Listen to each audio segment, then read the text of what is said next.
Vous écoutez Profil sur Arte Radio.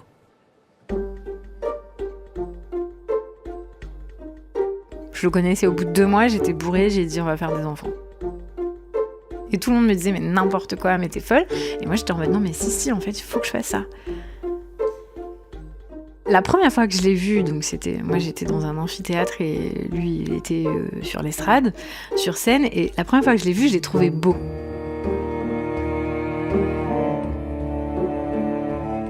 Étrangement, c'est elle qui l'a abordé 1 mois après notre rencontre. Elle avait dit ils seraient beaux nos enfants. Un peu, je pense, pour rigoler, un peu pour provoquer, je sais pas. Il avait une présence incroyable et tout, je me souviens qu'il m'avait plu. Bon, dans la seconde, il y a quelqu'un qui m'a dit non mais laisse tomber, il est gay.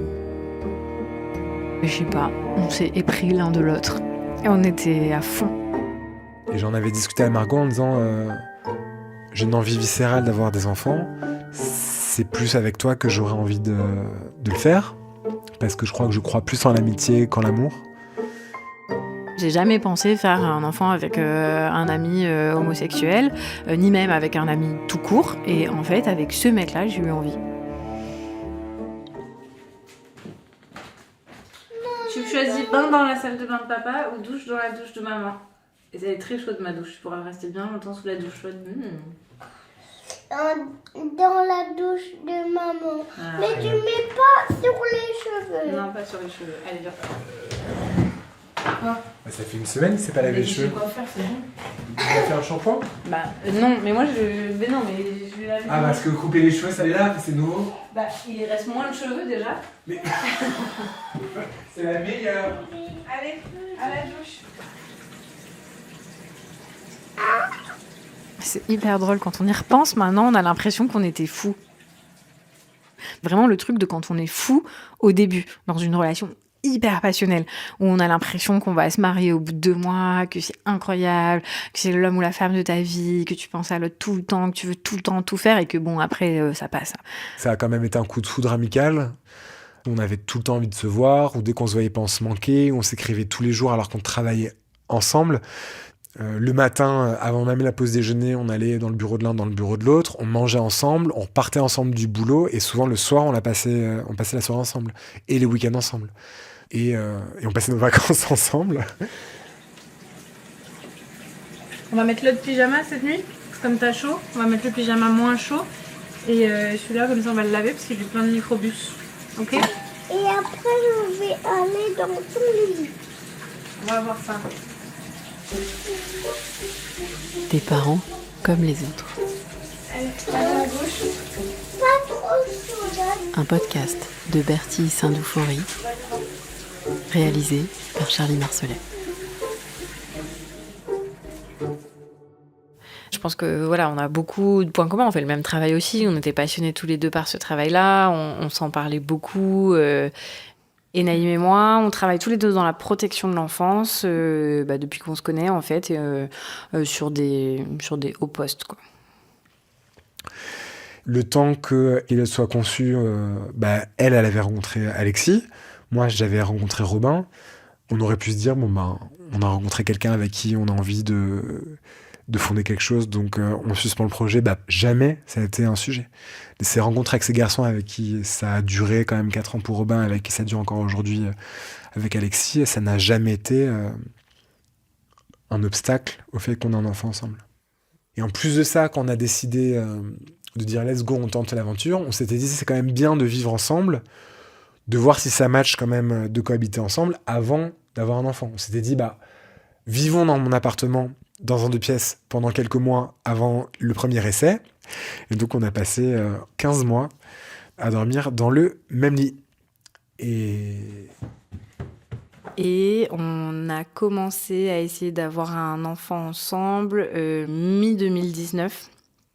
Et j'ai accouché en octobre 2020 d'Eliott, donc du coup 4 ans après notre rencontre. On a aménagé dans cet appartement-là en décembre 2019. Donc là, ça va faire 6 ans qu'on vit ensemble. On peut jouer à cache-cache. T'as jamais joué à cache-cache avec maman? Non, c'est toi. C'est moi qui compte? Oui, moi. C'est moi qui compte et tu te caches avec maman. 15, 16, 17, 18, 19, 20. J'arrive. Margot, elle a plus souffert, j'ai l'impression, parce qu'elle n'était pas habituée. Par exemple, elle craignait beaucoup de le dire à ses parents. Elle appréhendait globalement d'annoncer la nouvelle. Et elle m'a dit, de manière, je trouve, très juste, que c'était comme faire un coming out. 15, 16, 17, 18, 19, 20. J'arrive. Ça l'a blessée qu'on puisse questionner pourquoi elle faisait ça, pourquoi elle prenait cette décision-là. Il y avait toujours le truc de elle est belle, elle est jeune, elle est intelligente, pourquoi elle attend pas de trouver un mec. Donc bon, ça c'était un peu vexant quand même pour moi.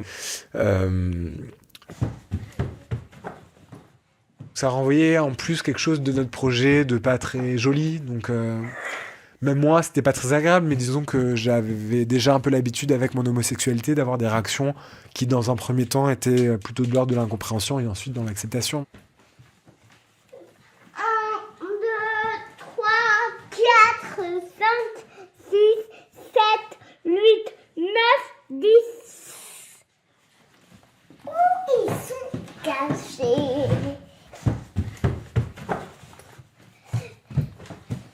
J'ai pas mal encaissé en mode un peu bélier qui avance.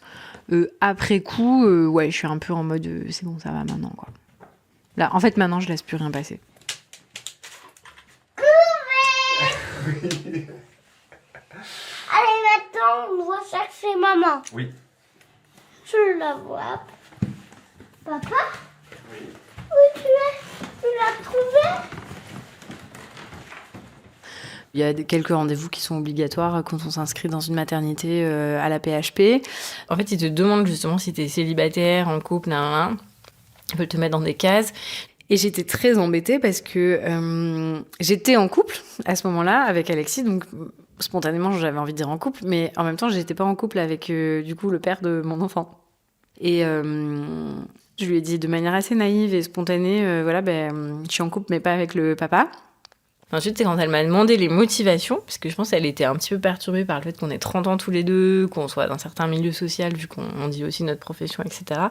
Et donc, elle m'a dit, c'est parce que vous trouvez personne avec qui faire un enfant. Et je lui ai dit, ah non, pas du tout, j'ai un mec, il a un mec. Et en fait, elle était extrêmement perturbée. Elle a commencé à me poser vachement de questions intimes sur pourquoi je faisais ça, est-ce que c'était clair dans ma tête, sur qui était le père, pas le père, qui allait venir à l'accouchement. Mais en fait, elle a précisé dans le dossier que Naïm était homosexuel alors qu'elle n'avait pas, tu vois, précisé ce genre de choses. Et c'est un dossier qui passe dans les mains de tout le monde après à l'hôpital. Et elle m'a quand même dit, si vous voulez, on peut vous proposer de parler à une psychologue, on a des suivis psy, etc. Ce que j'ai assez mal vécu, alors qu'en fait, peut-être qu'ils disent ça à tout le monde, mais moi, j'ai vraiment senti ça comme lié à cette situation-là. Et en fait, ils ont insisté pour que la PMI passe parce qu'ils étaient inquiets de notre situation. Maman, À ton avis? je sais pas. Moi, je pense qu'elle est dans sa chambre. Non, elle est pas dans son lit. Donc je le dis pas à l'école, à tous les gens que ça concerne pas, je le dis pas en fait.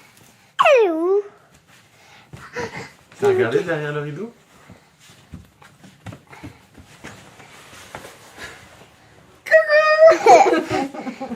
Elle était bien cachée, hein.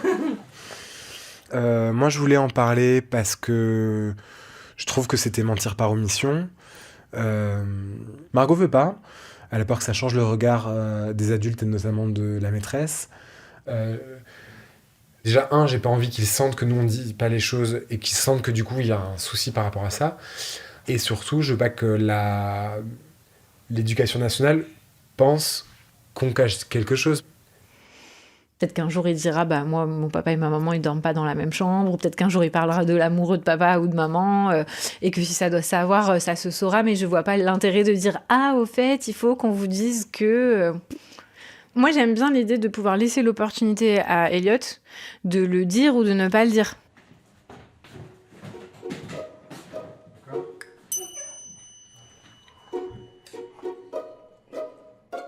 Alors, maman, elle ne sait pas jouer à ce jeu-là. Mais pourquoi tu ne fais pas plutôt les 7 familles où on connaît Elle plutôt sait, que- mais cette famille. Ah, bah, C'est moi qui Non, commence. je distribue. Combien on doit en avoir? Je Cinq. sais pas. C'est 7, non? Non, je crois que c'est 6. Parce qu'il faut une famille. Mais une famille, il y en a combien dedans? 6, les grands-parents, les parents, les enfants. Margot, dans la famille des saltimbanques, là, le chat... Saltimbanque, c'est qui ça? Bah alors, déjà, tu m'as répondu, donc tu l'as pas. C'est cette carte. Dans la famille... Ah, ils sont que 4 par famille. Oui, pioche? Bah non. Ah si. Ah bah si. Ah bah non, tu m'as pas laissé finir, C'est j'ai une pas pu blague. demander. Donc dans la famille des sorcières, je demande Cache le ton papa. jeu. Bah, du coup, moi, je travaille dans la protection de l'enfance depuis maintenant 10 ans. C'est vraiment l'enfant, en fait, moi, c'est ce que j'appelle soupe et bisous. Ils ont besoin qu'on les nourrisse, c'est-à-dire qu'on s'occupe d'eux, qu'on fasse tout ce qui concerne le caregiving et qu'on leur donne de l'amour. Donc, en fait, peu importe un petit peu combien ils ont de parents, de quel sexe sont leurs parents, de quelle orientation sexuelle et est-ce qu'ils sont amis ou amoureux, je crois que les enfants s'en fichent complètement du moment où il y a des gens autour d'eux qui les aiment. Dans la famille des magiciens, je voudrais la mère. Pioche. À toi, mon cœur. Je veux le papa fantôme. Pioche. Et j'ai notamment vu aussi certains enfants souffrir de la séparation de leurs parents et de la manière dont ils se servaient de leurs enfants dans ce conflit. Donc ça, c'est peut-être une première chose, c'est que en faisant un enfant avec un ami, on enlève tout un côté qui est lié à la passion, à l'amour, à la jalousie, à la possessivité. Dans le cas d'une relation amoureuse, parfois la haine, la rancœur est tellement forte à cause des sentiments amoureux que parfois ça fait oublier le reste. Enfin, on l'a tous vécu dans le cas de relations amoureuses, d'avoir la raison aveuglée par des émotions négatives. Dans le cas d'une amitié, ça peut arriver de détester sa pote ou son pote, mais ça dure jamais plus de 48 heures. D'avoir fait ça de mon côté dans un autre cadre, ça m'a permis d'avoir une relation amoureuse complètement tournée autour de l'amour finalement, et pas autour de la construction d'un projet familial, etc. Et puis effectivement, je vois que voilà, moi j'ai des relations amoureuses qui sont pas faciles, qui génèrent tout un tas d'émotions, il y a des hauts, il y a des bas, enfin c'est le roller coaster, etc. Donc c'est sûr que d'avoir un enfant qui est complètement sorti de ça, c'est bien aussi. Donc du coup, là, je pars à 19h. Donc tu te débrouilles, tu gères. Oui. Tu l'amènes à l'école demain matin. Tu rentres mardi? Non, je rentre demain. Donc je vais le chercher à la musique, mais je repars à 19h. Je suis au TPE. Je suis TPE. C'est une blague? Ouais. Mais tu l'as pas marqué. Je l'avais pas noté parce qu'à la base, je devais pas finir tard. Donc il n'y avait pas besoin de te le dire puisque c'était une journée comme une autre. Et en fait, il y a des dossiers qui se sont rajoutés. Bon, bah on va dire à ton père de rester dans tous les cas, parce que moi je me barre à 19h et je rentre pas. Ok. Quand je me suis séparée et que je me suis retrouvée seule, évidemment, je me suis dit, mais c'est la meilleure idée que j'ai eue dans ma vie que de faire ça, parce que du coup, j'aurais toujours eux. J'aurais toujours ma famille, j'aurais toujours Naïm et Elliot. Je me retrouvais toute seule à plein de moments dans ma vie, c'est pas grave, parce que ce sera mon cocon, mon pilier, ce que j'ai construit qui est à moi, qu'on peut pas m'enlever. Je me suis dit, Naïm, voilà, il reste, même si on a aussi nos hauts et nos bas, ça restera toujours quelqu'un de présent pour moi, auquel je pourrais me raccrocher. Donc, à ce moment-là, c'était une évidence pour moi que j'avais été d'une intelligence inouïe d'avoir fait ça. Clairement, le mieux de l'amitié, c'est ça, c'est que c'est solide. Je serai toujours ami avec Margot. Et quand même, l'amitié, ça laisse une indépendance, une capacité de vivre une vie sociale, une vie amoureuse, des voyages, une vie culturelle, une vie nocturne que peu de parents d'un enfant de 3 ans ont. Ça, on me le dit beaucoup mais t'as trop de chance, tu fais trop de trucs. Plein de fois, on m'a dit, mais votre truc, c'est le rêve, c'est tous les avantages de la garde alternée et sans les inconvénients du couple. Non, mais le soir, j'ai ma soirée de départ de Charlotte. Ah oui. Et le dimanche, je vais Et c'est une soirée comment? C'est une fête. Oui, mais c'est soirée... je veux dire, c'est soirée... Jusqu'à 3h du matin, c'est un dîner qui finira à 3h, c'est quoi? C'est pas un dîner, ça va être dans un bar dansant. Okay. Et après, tout le week-end, on est dans le caca parce qu'il y a Tag Day Pride et que je sais pas comment on s'organise parce que moi j'ai 1000 trucs. Il y a des moments où tout roule, il y a des moments où il y a des crises, les disputes sont parfois assez rudes. Là, je trouve qu'elles sont moins fréquentes. Et il y a un jour, parce que je suis fatigué ou parce que la coupe est pleine, où je m'énerve. Il y en a un qui s'éclate, puis 2, puis 3, puis 4. Avec papa et maman, on a fait place d'éclair et il y avait des méchants et on tirait avec des pistolets. Paf! Déjà, on a vachement amélioré les choses au niveau de la répartition des tâches. Ça, c'était un premier truc qui était ressorti. Donc, on a téléchargé une application qui a révolutionné notre vie, qui s'appelle Nipto. Je le vends à tout le monde alors que je n'ai aucune part dans cette société. Donc, du coup, j'ai 26 points de retard uniquement. Donc là, Fais le bilan des semaines passées. c'est ce qu'on a fait aujourd'hui. Donc, tu vois, moi, j'ai préparé un repas. Donc, il te reste de la salade, j'ai étendu la lessive, j'ai nourri Mido. Non, tu as enlevé le repas. C'est simple, je mange dehors. Donc tu l'enlèves. Bon, je vais l'enlever. Tu touches pas, je lui montre les stats. Ce truc-là, tu vois les triche stats tout le des 5 dernières semaines. Donc, on a eu 2 semaines à l'équilibre parfait, 1 semaine presque à l'équilibre et 1 semaine non équilibrée où là, vraiment, l'écart était très gros. Donc... Et en fait, il ressort vraiment. Tais-toi. C'est moi qui dis. Étrangement, elle publie sur Insta quand elle gagne. Non, pas du tout. Mais il ressort 2 choses de cette appli. C'est que, 1, les filles, faites-le toutes parce que tous les mecs se mettent à tout faire parce qu'ils ne veulent absolument pas perdre. Donc l'ego masculin fait que tout à coup, il s'active. Mais la conséquence un peu chiante, c'est que qu'on peut plus trop vraiment dire que c'est nous qui faisons tout parce que c'est faux.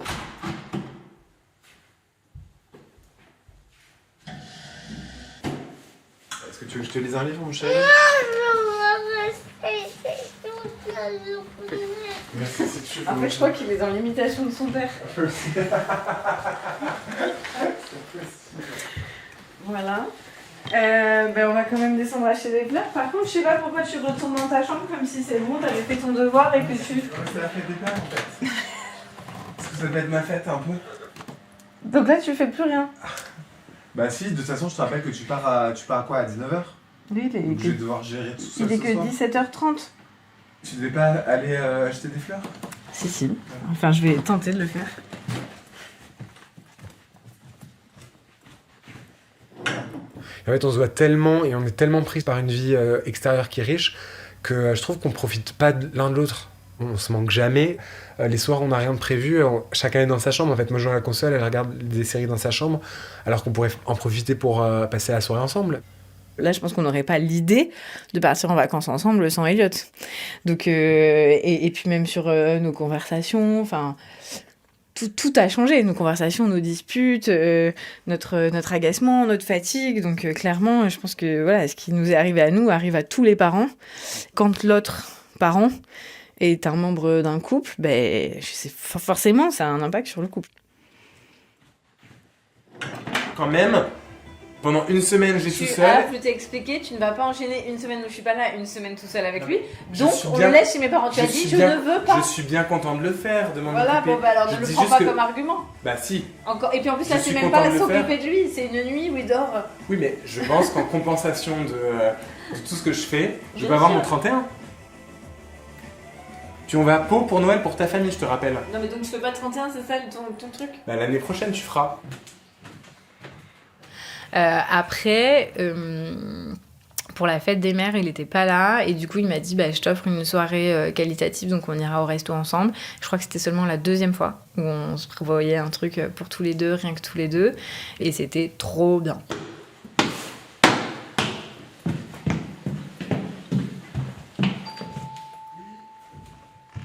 Il y a le bouquet.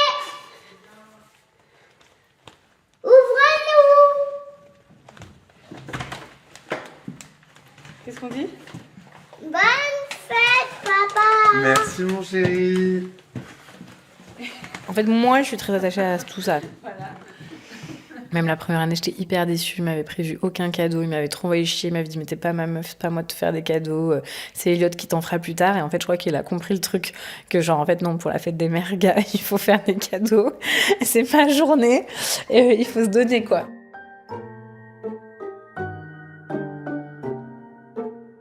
L'amour qu'on avait avant, c'était un amour amical, mais très intense et passionnel. C'est devenu un amour familial. Margot, c'est ma famille. Il y a un peu un truc un peu de l'ordre de l'acquis, quoi. Genre, il n'y a pas de... c'est horrible à dire, mais elle dirait vraiment la même chose de moi, mais faut pas traiter les gens comme des objets. C'est horrible de comparer les gens à des objets. Mais voilà, c'est comme un meuble.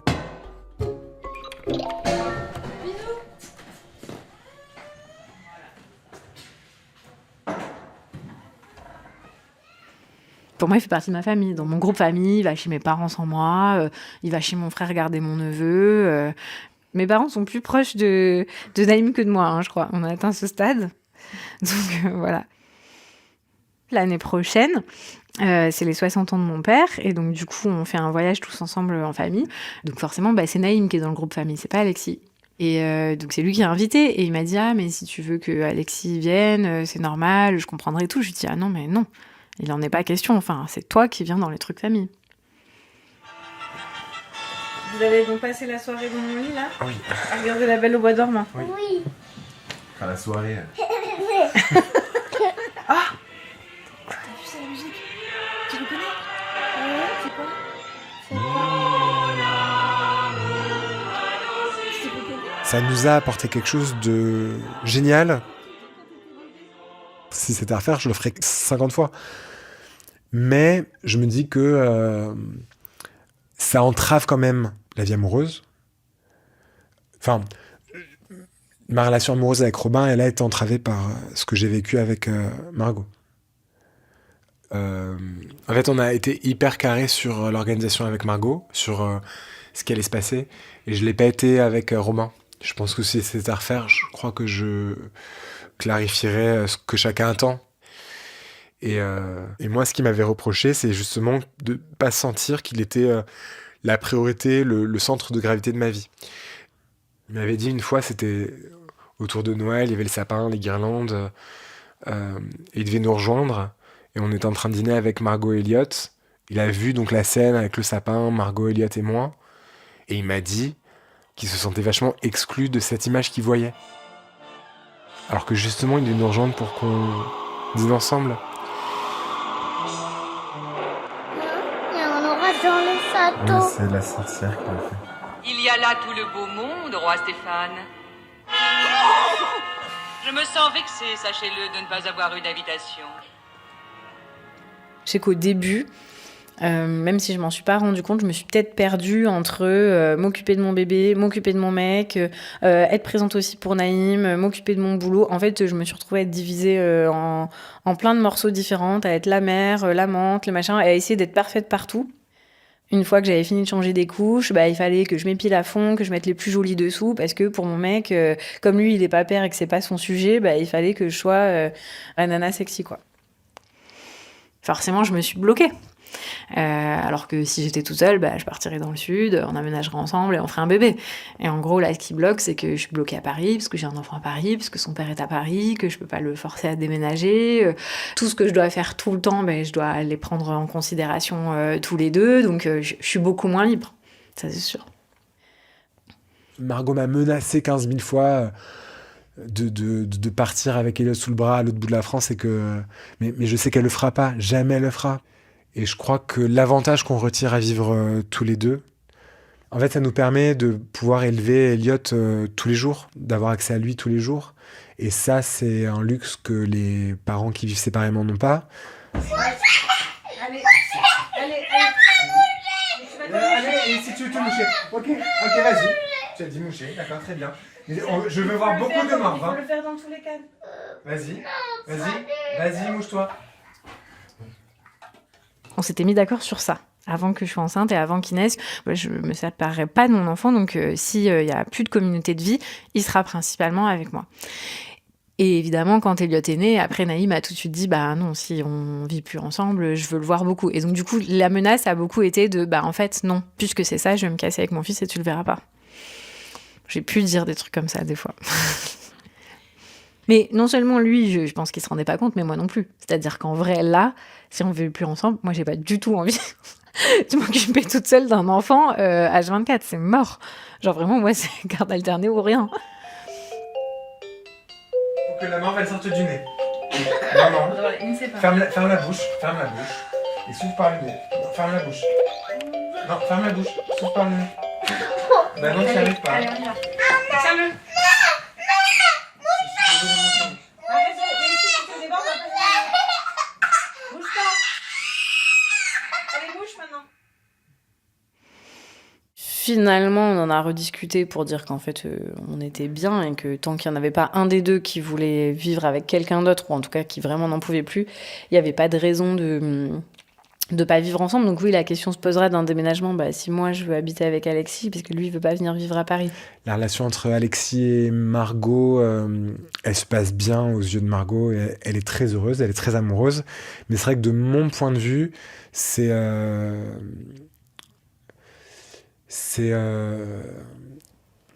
avec Alexis, c'est un petit peu compliqué. Avoir quelqu'un qu'on n'apprécie pas forcément, qui vient régulièrement chez soi, c'est pas quelque chose de très agréable. Donc ça a engendré des disputes depuis 1 an. Et vraiment, c'est 90% des disputes qu'on a eues avec Margot, c'est à ce sujet-là. C'est vrai que c'est un sujet dont on n'a pas parlé. Comment je vais être si je suis amoureux de quelqu'un d'autre, etc. Et on a un positionnement, Naïm et moi, qui est très différent par rapport à ça. C'est-à-dire que lui, quand il est en couple ou quand il est amoureux, peu importe, il fait quand même toujours passer Elliot avant. Il est capable de laisser un mec tout seul dans sa chambre pendant 1 heure pour faire le dîner d'Elliot. Il s'occupait tout le temps d'Elliot. Et moi, plein de fois, je lui ai dit, mais profitez, mais je vais faire la nuit, même si c'est la tienne, on échange et tout. Et en fait, il voulait pas. Et moi, je suis un peu l'inverse. C'est-à-dire que quand il y a mon mec, j'ai envie d'être avec mon mec. C'est vrai, c'est pas que je délaisse Elliot, mais c'est que je considère que son père étant là, il peut en faire un petit peu plus pour que moi je profite et que voilà. Et ça, Naïm, il le comprend pas.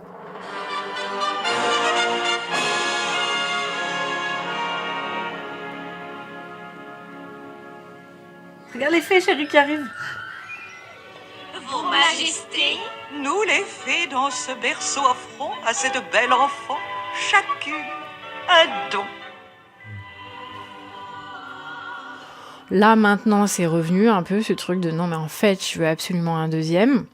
Ça me ferait chier de pas le faire avec Naïm et que du coup, lui en fasse un autre d'un autre côté, d'un autre moyen, ou qu'il m'attende pas et que du coup, je me trouve un peu conne de pas l'avoir fait, quoi. J'ai moins d'appréhension à avoir un deuxième parce que j'ai oublié. Mes potes parfois me disent non mais t'avais dit plus jamais. Donc je sais que ce serait pas forcément une bonne idée. Et surtout, la question c'est surtout comment. Là, l'idée de sacrifier entre guillemets le projet d'un deuxième enfant avec Margot pour un projet hypothétique à un garçon, ça je pourrais le faire. C'est quand même pas juste, parce que pendant 3 ans, il m'a dit c'est mort, oublie un deuxième, et maintenant qu'il veut un deuxième, je sens bien que si on fait pas, il va m'en vouloir. Et moi, c'est vrai que du coup, je suis partagée. Moi, je trouverais ça cool de faire un enfant autrement et avec quelqu'un d'autre pour voir comment ça se passe autrement, en fait. En fait, avec Naïm, c'est un peu la facilité.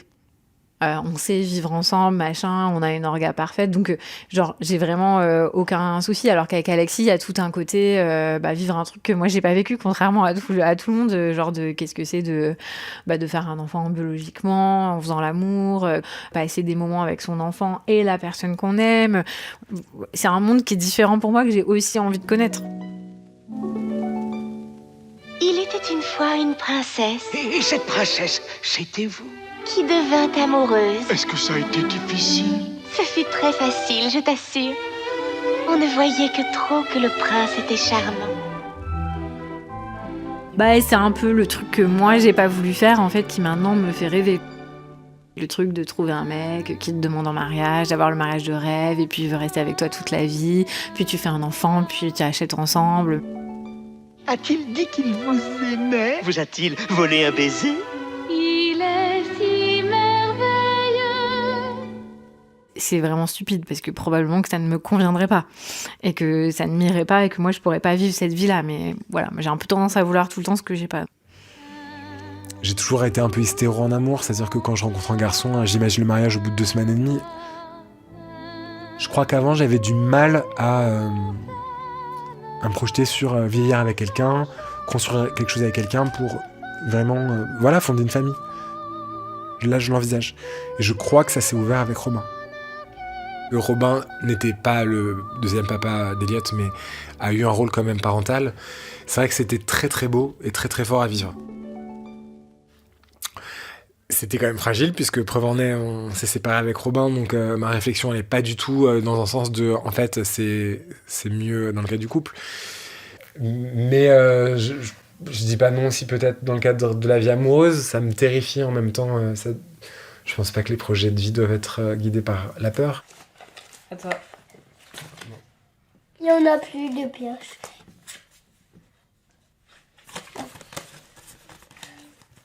un jour on vivra plus ensemble, ça me fait pas peur, je sais que ça arrivera et j'espère que ce sera le plus tard possible et que ça se passera le mieux possible. Je sais qu'on a toutes les cartes pour qu'Eliot soit un enfant heureux et qu'il devienne plus tard un adulte heureux. Je vais t'aider à combattre papa. Oui. Tu Ça vois va mes Ça va gars, pas être facile là. Dans la famille Saltimbanque, je demande le papa et la fille. Et là, je demande le papa magicien. Sachant que le jour où on vivra plus ensemble avec Margot, en fait, il n'y aura jamais de problème pour qu'on continue de faire des trucs tous les trois ensemble.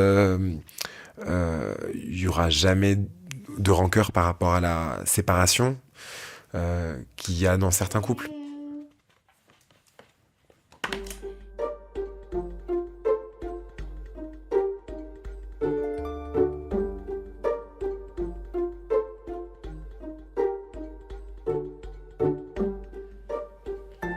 Donc nous, on demande le fils magicien et le papa magicien. Ah, papa, il s'était trompé, dis donc. Alors, papa, il a gagné une famille. Deux familles. Arte Radio. J'ai les fantômes et les Maman, saltimbanques. 2 familles. Et toi, t'as gagné combien de familles? 3. Donc, qui c'est qui a gagné? Moi. Comme On n'a pas Un petit humain. On va manger après. Allez, on joue à ce jeu, faut connaître les règles. On ne sait pas, c'est un nouveau jeu. Est-ce que pendant que tu lis les règles, je peux finir le lave-vaisselle?